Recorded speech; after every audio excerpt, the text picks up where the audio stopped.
What's happening, everybody? Creative property coach Samuel I Can Win here, and in this episode I'm going to share with you the best biblical story that changed my life and how I got financial freedom from some simple principles in this very short Bible story.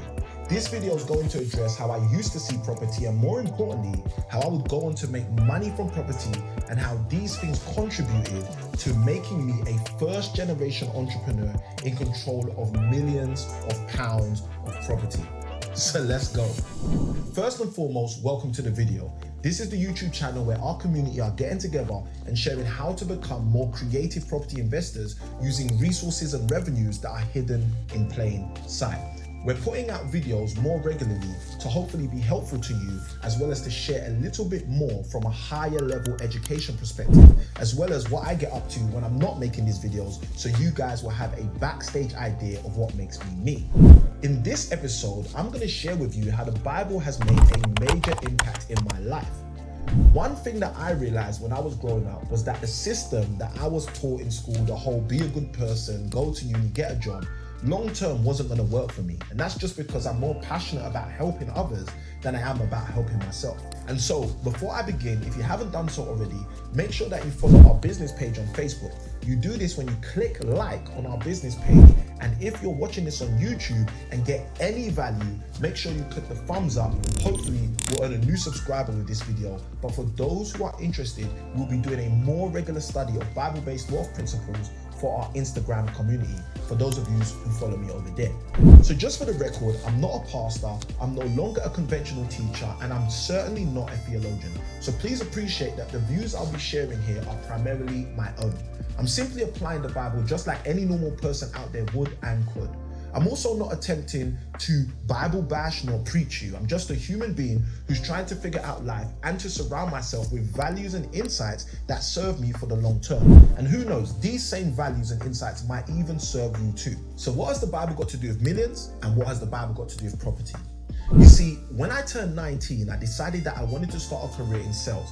And that career started with me working as an estate agent.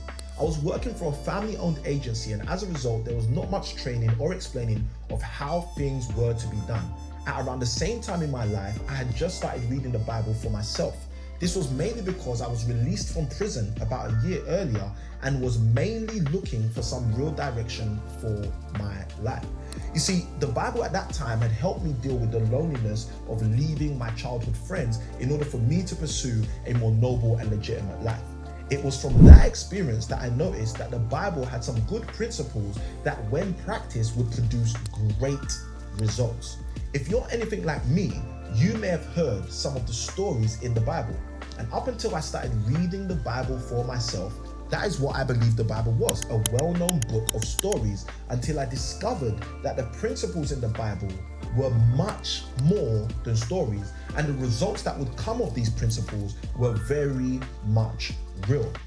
So typically, if we talk about millions, we're talking about wealth, we're talking about money, we're talking about riches, right?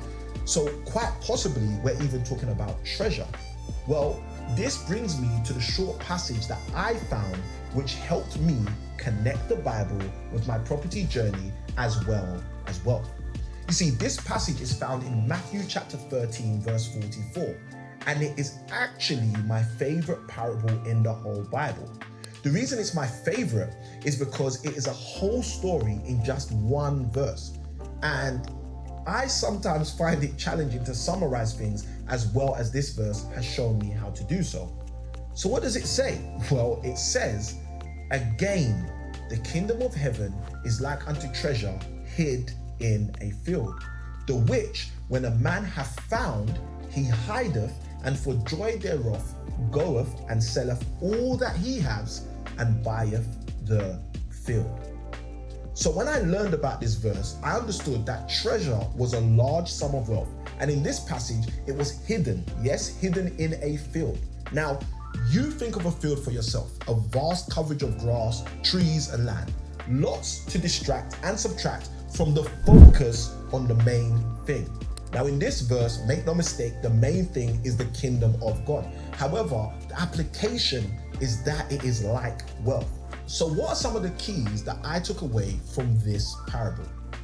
Firstly, I realized that the Bible said, when a man, which meant to me that finding treasure is not always based on having found treasure. Let me explain.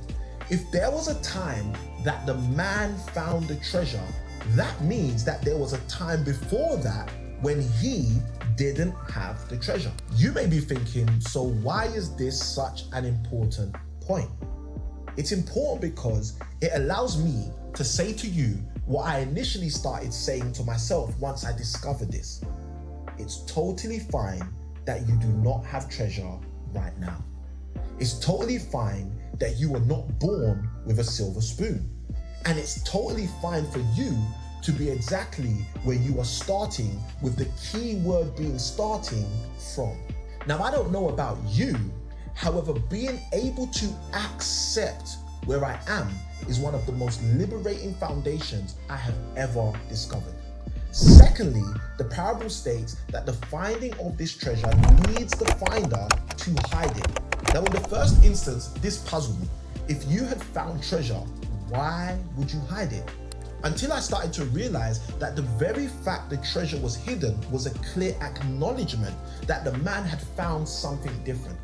This was different to everything this man had ever found before, different to everything he had ever experienced before, and certainly different to everything he had ever had, and evidence is that he hid it. Let me know in the comments below what you would do if you discovered a treasure.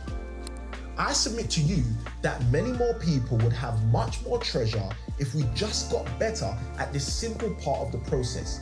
We need to get good at acknowledging the difference between common and the uncommon.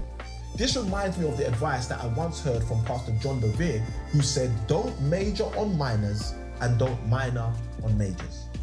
Thirdly, I discovered in this very short parable that the value of this treasure was so significant that it led the man to sell all that he had, not most, not half, and not some, but all. I sometimes wonder what kind of treasure would lead a person to get rid of all that they had accumulated, all their life, to gather enough to buy the land that will give them their newly discovered treasure. Maybe it's much more obvious than I was initially making it. I've heard it said, I don't need easy, I just need worth it. And possibly this is just the key. Maybe the treasure was so worth it that it caused the man to accrue all the wealth needed to pursue the treasure so powerfully. You see, at the age of 19, I was at the start of my journey, and I was developing a clearer picture of the things that I thought were worth it. I desired to have a happy marriage, as I had seen my parents get divorced. I didn't want to be tied to a salary, having seen my mum being made redundant after 15 years of faithful employment service.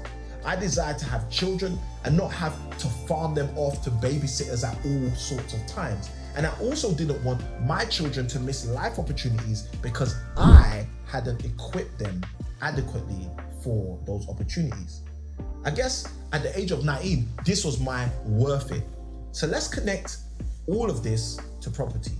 Whilst I worked in this small family-run estate agency, I met a landlord, Mr. Mahmood. He was a very kind-hearted man who had two sons, one in medical school and the other one he described as a party animal. Now, Mr. Mahmood didn't own hundreds of properties.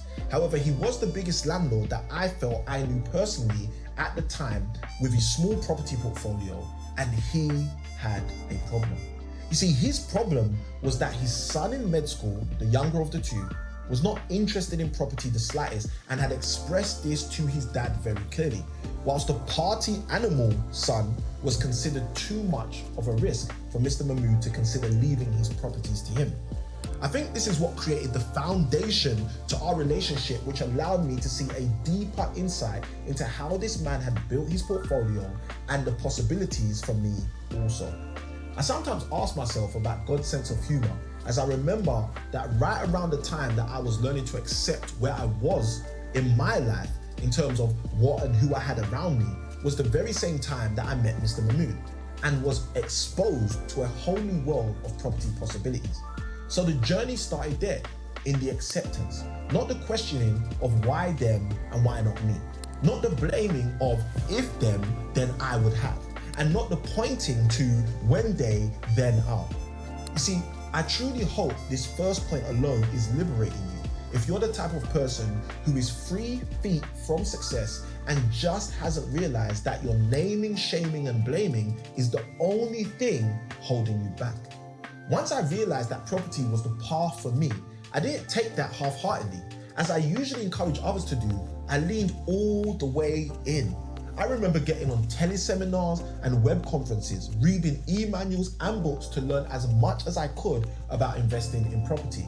As I had no real money at the time, most of what I read was on how to invest starting from scratch. And I'm so grateful for that foundation in my journey. It was at that stage that I started to realize the power to acknowledge the path we are on is so much greater than the things that we are on the path with. I was able to acknowledge that I had found treasure. I just needed to rightfully acquire the right for it to be mine. In my honest opinion, I took way too long at this stage because I didn't see this as a simple science, which is exactly the reason why I'm now doing this video for you, so that you don't make the mistakes that I made and see the exact way it is, so that you can instantly do what you need to do. For me, I dabbled using the insights that I learned, securing and selling property deals, and not fully taking full advantage of all the things that I had learned.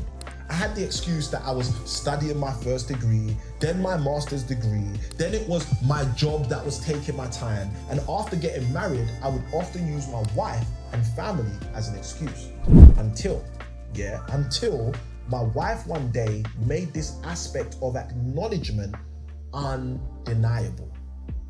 You see, Robbie looked at me one day and said, "Samuel, I don't know anyone who knows more about property than you." To be honest, I don't profess to know it all, and I don't think that that is exactly what she was getting at. However, that sentence changed it all for me. It made me realize that the acknowledgement of the treasure alone was not going to produce the results that I desired. And now it wasn't just me who had acknowledged the treasure on the path.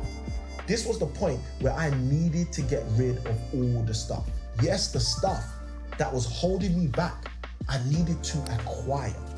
You see, for many of us, when we think about acquiring, let's use the example of a new property, we think about all the things it will cost us, rather than the little hidden secret in the Bible verse.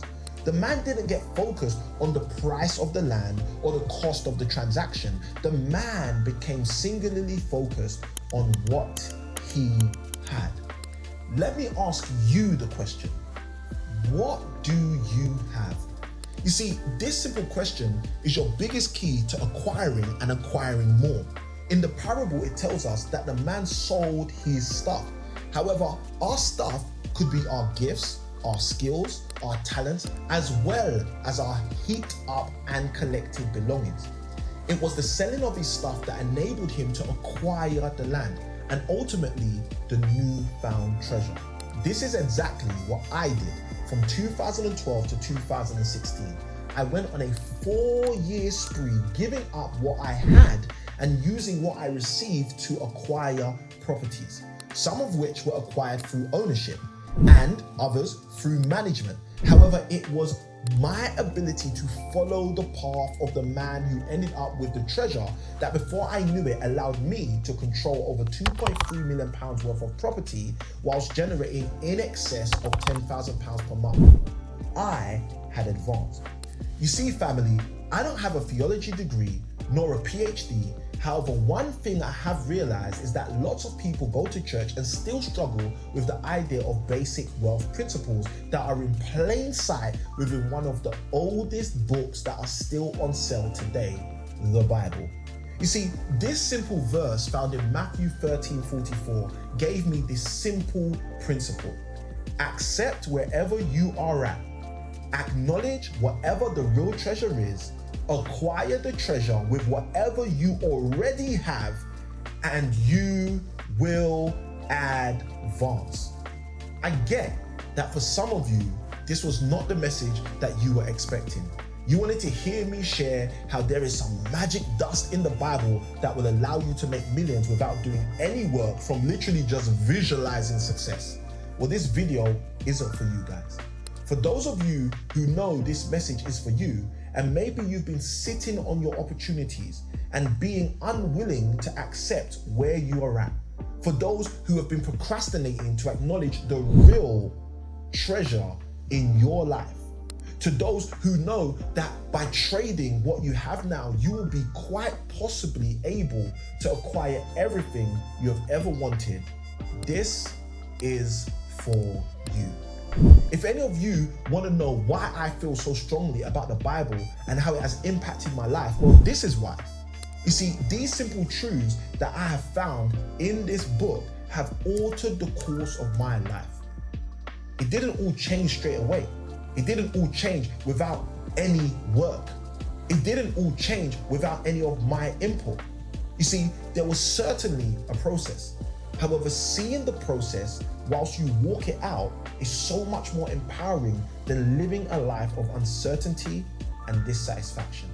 So let me assure you that all the new wealth that you desire is simply waiting on the other side of some new principles that you haven't employed yet. Before I let you go, let me ask you, which of these 3 steps to accept, to acknowledge, or to acquire do you feel has been the biggest hurdle for you on your journey? Let me know in the comment section below. And with that said, be sure to hit subscribe as well as hit the notification bell so you can get more value from this channel when we upload our next video. I truly value your views and perspectives, so let me know in the comments below if you agree or disagree with how I see the Matthew 13:44 verse. And I look forward to seeing your stance too. Until we see again, good day, God bless, and I want you to remember that it's small keys that open up big doors.